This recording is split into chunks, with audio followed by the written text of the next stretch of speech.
Hi guys, welcome to our channel. Guys, tauya inonzi couple iri kupengesana muZimbabwe. Couple iri kupisa muZimbabwe guys.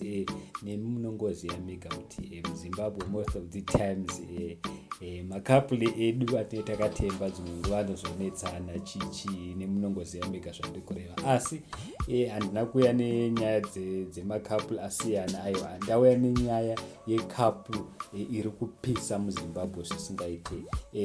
Vamwe vanomuziva achinzi Muku, handizivi kuti munomuziva here, asi Muku anonzi Holy 10 guys.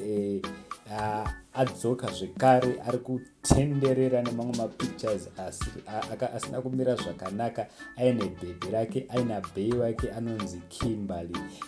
Vanhu vari kudanana guys. Ndofunga mega muri kuzvionera mega pamapictures kuti aya anonzi malove birds, aya anonzi macouple goals.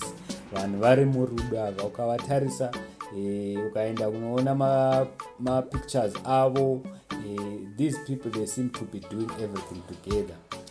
Tombonamatira kuti let's hope their relationship will never get old guys. Vacharamba vachidanana kusvikira mheno guys. So ndiyo couple yedu iyi yandiri kuti iri kupisa, couple iri fresh couple guys. See mega mapictures anotaura zvakawanda, anotaura zvakawanda zvokuti munoona kuti vari kudanana zvakaita sei. Saka guys, ndangoti ndiuye ndikuratidzai mapictures. Please don't forget to subscribe to our channel.